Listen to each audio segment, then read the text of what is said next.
original sin of conceiving of sex as only for purpose is at the root of so many of our, the sort of tributary discourses about sex now. And kind of on the back of the previous question as well about like that line between public and private, I'm thinking about Jose Esteban Munoz writes in his amazing book, Cruising Utopia, about the sort of disappearance of public sex culture, specifically cruising and group sex. And he writes something really beautiful about how when those subcultures were still very much like thriving and alive, when you get to see a mass of bodies, especially in like a non-reproductive way, having sex, taking pleasure in this really like amorphous, collective, pulsing mass of bodies, that's actually where you start to sense the political potential of collectivity. And having that actually be what scared the sort of middle, upper class, white, cis, het majority, people were like, this is scary and we don't want this. Like, what is that thing that we're scared of? Like what Gail Rubin writes about is like scary sex. Like, what are we scared of in terms of what real sex would bring to us, what would scuttle across the boundaries of what's deemed acceptable. And so I think like there's something to be said about, this idea of use value being a very deliberate conception that limits the erotic potential that we find both in ourselves and in connection with each other, because it's powerful, right? I think anytime we're being forbidden forbidden to do something, we need to ask why, and exactly why are we being, asked to dilute our erotic feelings in public, in private, why it has so much space for discussion around sex limited to these very, very few spaces, these very few frameworks of acceptability. And I think that's where we find a lot of answers about what sex can unlock. I don't think sex is ever the revolution in and of itself, but it is a portal to understanding what our desires can lead us towards, and why are we being forbidden from accessing those things? And I think that's what's the heart of it, maybe. Yeah, for sure. Yeah. Do you see kind of that same thing in how, within like live performance? Because I'm thinking especially so much of live performance is often at the intersection of like sex work as well, and the kind of vulnerabilities of that. Is there something about that discourse of functionality, which is in a way, like you were saying, like a discourse of capitalism as well, like that it is part of what makes that work vulnerable? I guess when I heard that question and listening to that answer, I was just thinking about the kind of, if you only think of the functionality, you're missing out on the creative potential, really. And I think that's what we're arguing for or standing for, really. And the creative aspect in all forms of staging sex. So, across the spectrum. How did you see that creative aspect come out through some of the people that were writing within this collection? Let me think. I think,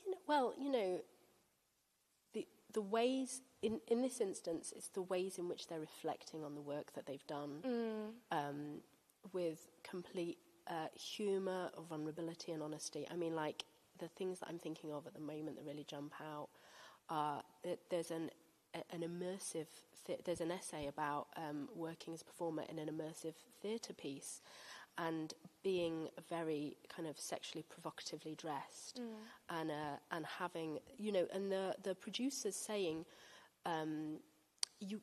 whatever interactions you have with the audience, you can't say no. You can't in a sense state your boundaries, your physical personal boundaries.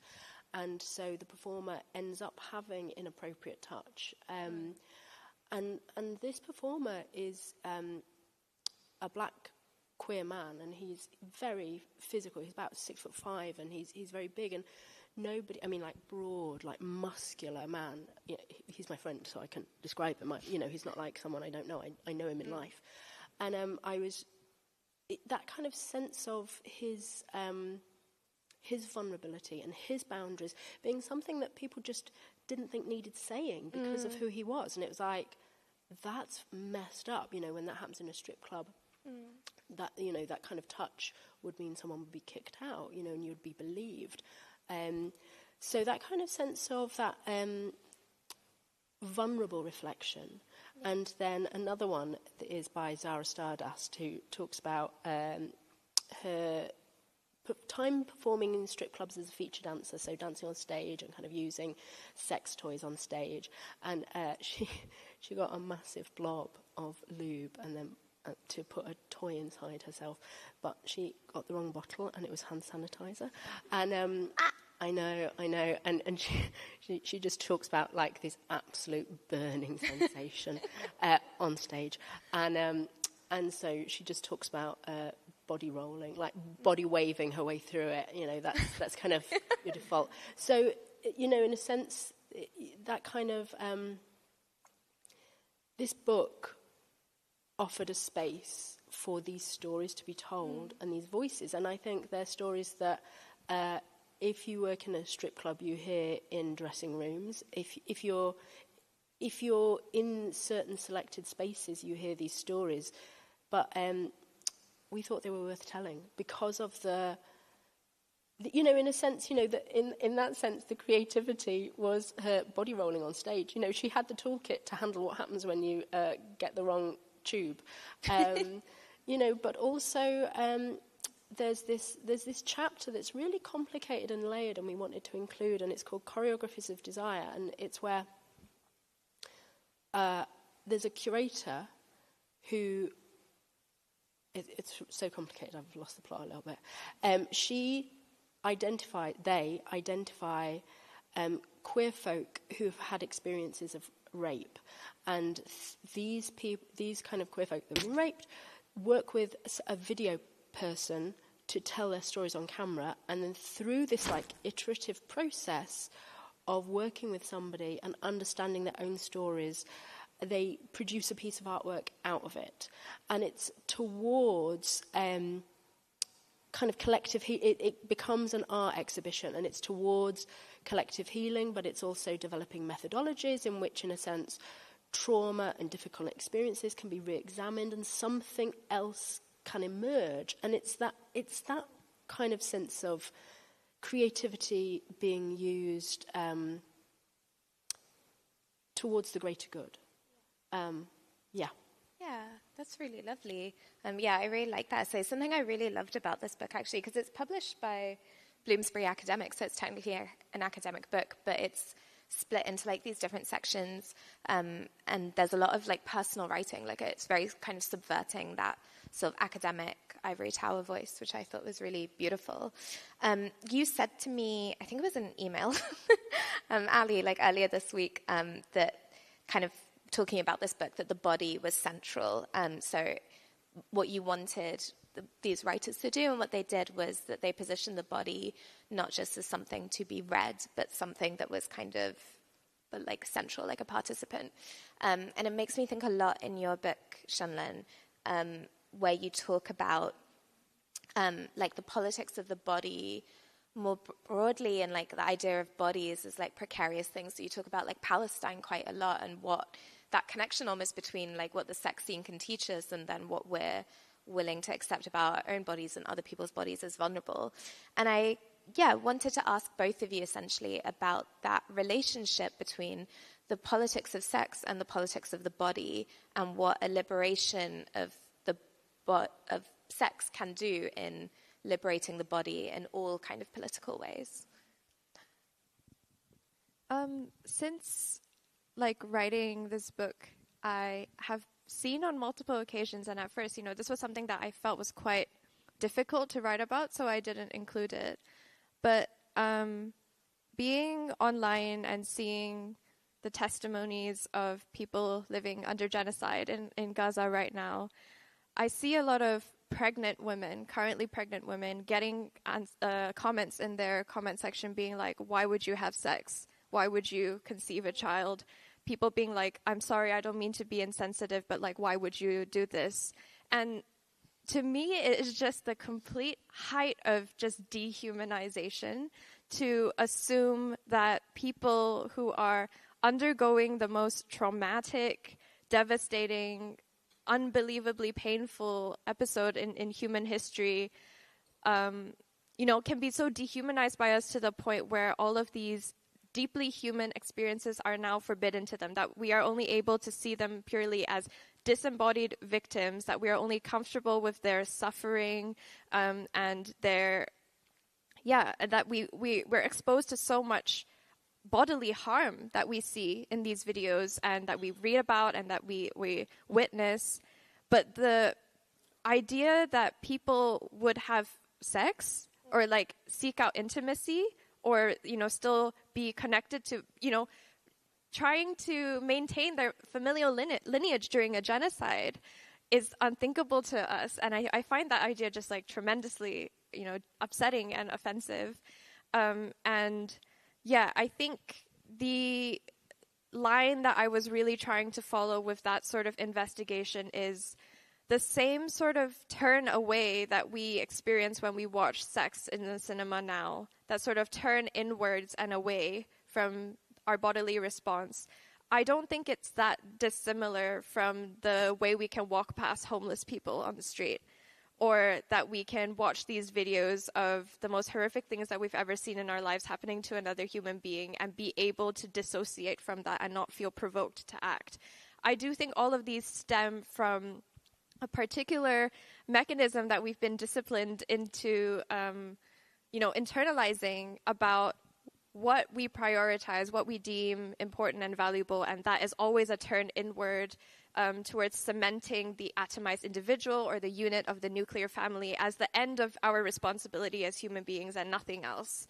And it is that inward turn, the turn towards the private, that I think is the source of so many of our social ills, right? Because if we were all able to burst past those seams, I think we would all find ourselves so much more energized and held in a collective movement where we realize that our responsibilities do not just end there.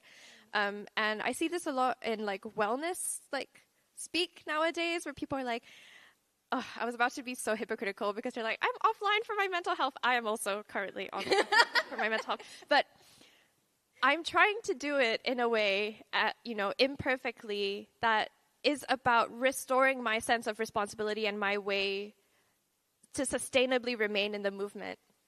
Whereas I see people who are taking it in an incredibly individualistic direction where it's almost social capital in and of itself to divest from being aware of the news, divest from caring. And I think those are, different things. Maybe some of you may disagree, but, I think that sort of severing of our bodily and emotional responses to other human beings, even no matter how basic that sounds, that's all linked as well to our turn away from sex, from intimacy, from one of the most profound ways in which we do respond to other bodies, whether that's in the act of sex itself or in responding to a representation of it. Yeah, I guess what you provoked then in your question was the kind of, actually it was in your framing of where your question comes from, and I'll speak to that. We wanted the voices of performers to be in the book, and we knew that there were a range of performers who were also activists, writers, or in academia. And we didn't want to suggest that just scholars who aren't performers as well couldn't contribute. So we didn't want to create these delineations, but that meant that there could be an asymmetry of voice. That some voices were more sophisticated than others. So what we did was, when we were selecting as well the essays, there's also photo works as well, so they're not just written essays. We were looking for where academics write about bodies in which something is at stake, and all too often theorists or critics can develop a critical position in a way against the body. They're seeing something in the body that maybe they don't like, and it just becomes unfair, against that body. So I think it's only Marissa Vigneault that doesn't have a performance practice, who isn't on stage, and we really pushed her to write in a way that brings her body into the text, So the scholars, we really pushed them. We were like, don't be showboating with theory. We were like, make it accessible.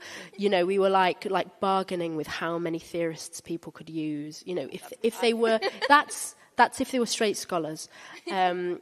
And so we wanted it to be really readable, and then we knew that performers had interesting things to say, so we kind of supported, the bodies to say sophisticated things as well. Yeah, it's lovely, and it really comes through in the book. It's really lovely. I have so many more questions that I could ask, but we have 15 minutes left, so I'm going to hand over. I believe there is a microphone. There is a microphone that we are liberating. There we go. God bless. Does anyone have any questions to begin with to start us off? I wasn't kidding about the picking on you. Yeah, there we go. We're going to do this one and then this one at the back. Gorgeous. Hi, thank you both so much. First of all, this is a great talk. I was curious if I feel like we talked a lot about how sort of all the issues that we have in the world of like turning away from the bodies, and I was curious if both of you could talk a little bit maybe about what you see as a path forward to, a more liberated and embracing signs that you see of a brighter future for that.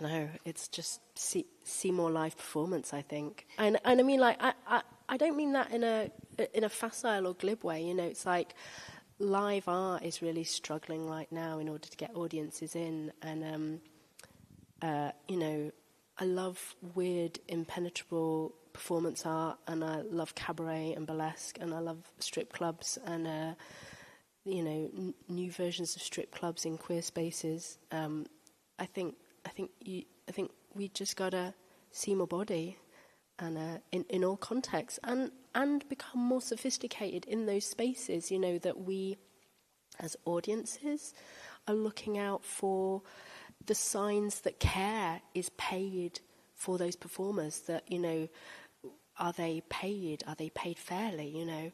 These aren't always immediately discernible as an audience or viewer, but as you become sophisticated at going and seeing stuff, you kind of go, oh yeah, this feels better, this feels more inclusive, and you kind of, when you feel that, find more of that,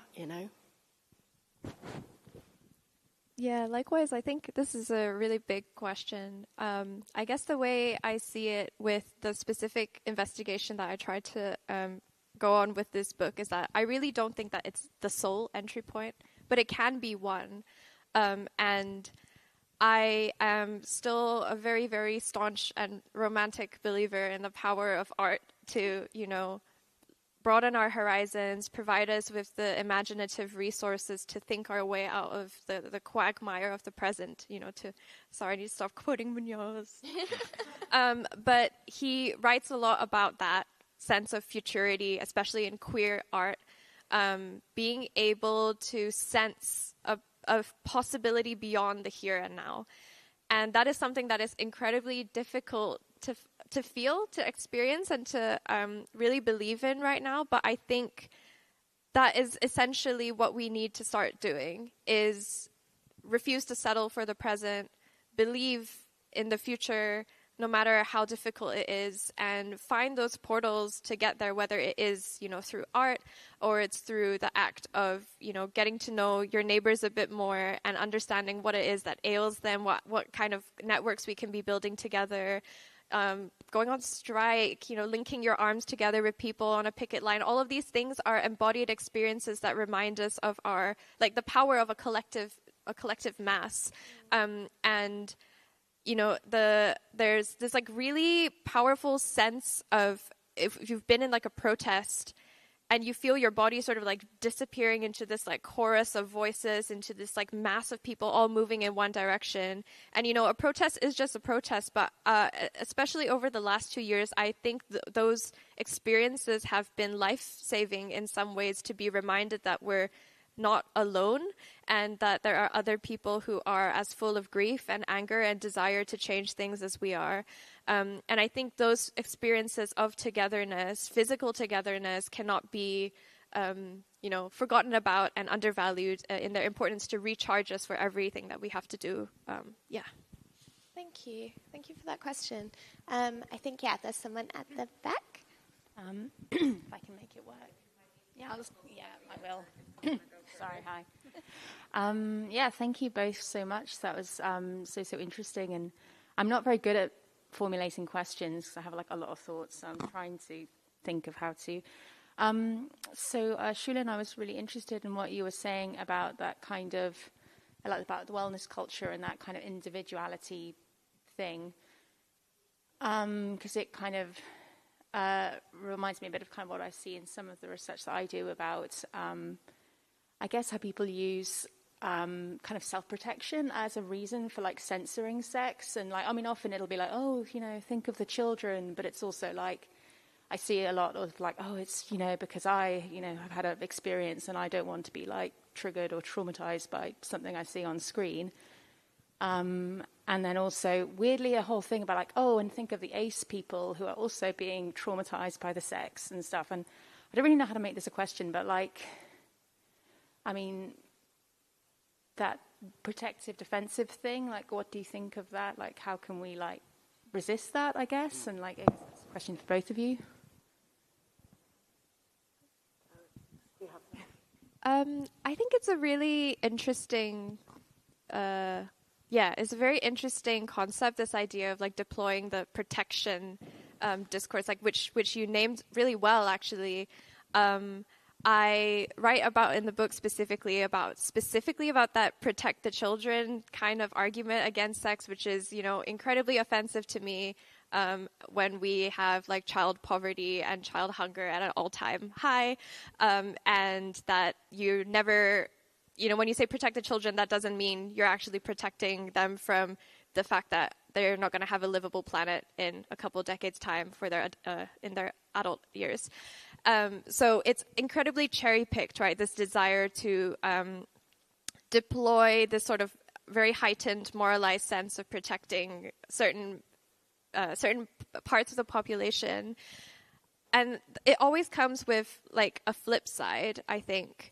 And the second part of your question, which was about like triggers and the experience of watching sex for people who might find that kind of traumatic, I think we've made really like leaps and bounds in terms of the care in which, especially in a lot more like feminist and queer spaces, the care in which we present these types of experiences to audiences, whether it's in live settings or in films, like the film festival I work at, for example, we always provide content warnings that are available on website and during our introductions as well. That, you know, those things are becoming more and more part of like the lexicon of how we present these things. And I think while there's never a way to take care of everyone, and there's never a way to ensure no one gets harmed, and also the human experience is just unpredictable, right? And people can take every single precaution and something might still happen. I think as long as we hold all of that with care and intention, that there is a way for us to navigate towards something truthful, in understanding that also none of our experiences are monolithic. And there are some things that might be incredibly upsetting to us that are completely fine to other people. But yeah, sorry if that was a bit of a random answer. By the way, I've got a cold and I'm so 2 steps behind mentally. I think, you know, the beginning part of what you were saying, I could feel my brain going into a wormhole. Like as in a week's time, I'd have something for you. You know, like the kind of the way in which, the kind of the voice of repressed, like we have this voice of like repressing sexuality, and that gets kind of put onto children or gets put onto others. Somehow we outsource repression so that it's like, it's not about me and my taste. It's, it's like outsourcing it. And I just think it's so messed up. So anyway, I would probably think on that, and in a week's time I could probably say something. Although I don't know. I mean, in a way, these are things I'm pondering or grappling with, and I don't know. I can make them make sense. But I tell you something that I think quite a bit, which is that I think people watch things in bad faith sometimes. And, it's like, don't go see stuff that isn't resonating with you. And it's like we have that choice. So find what resonates and see that.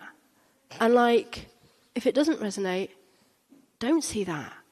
And if it doesn't resonate, chill. It's not for you. So, I mean, again, I don't mean to be facile, and I'm not taking it seriously, but I just kind of think that sometimes there's a certain amount of arguing that happens from a real bad faith position. And simply put, it does my head in. People love to say things. This is what I've been saying for a long time. People do just love to say things. We have time for one more question.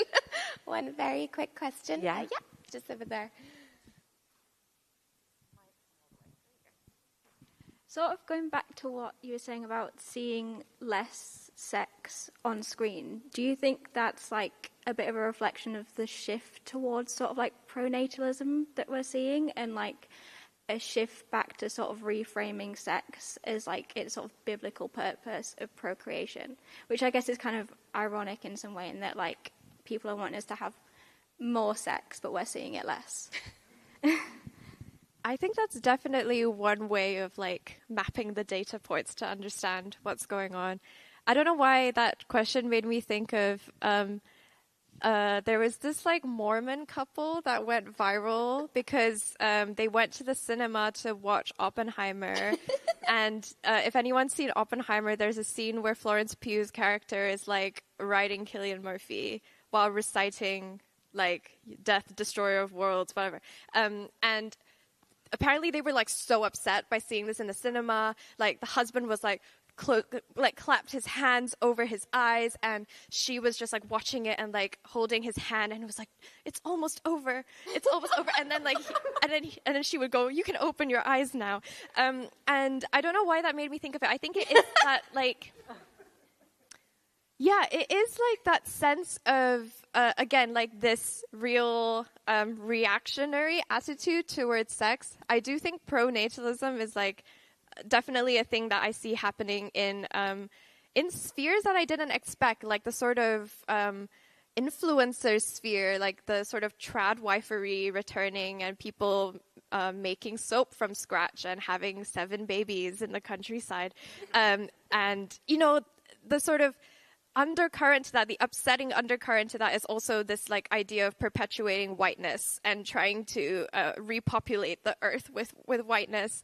And this all sounds like a conspiracy theory. I'm so sorry. But I do think that's like one narrative in a way of like these things are probably linked, like the cultural attitudes towards sex and this disavowal of the erotic as a source of pleasure, because, if we look at anything that's like fundamentally opposed to cis hetero patriarchal like Christianity as well, like there are so many belief systems and spiritual practices that embrace the erotic and that value sex and treat it as something incredibly important as part of the texture of life beyond its reproductive use. And so I think we can sort of like draw a bit of a contrast between those two ends of the spectrum. And I hope that didn't sound too harebrained, but... No, you're good. I think that was nice. I think that's a great place to end it. Thank you both so much. This was so, so lovely. Their books are absolutely incredible. You should definitely buy them. There'll be a wee signing at the back, up there. So, yeah, buy your books, get them signed, have a wee chat with the authors because they're so lovely. Thank you so much.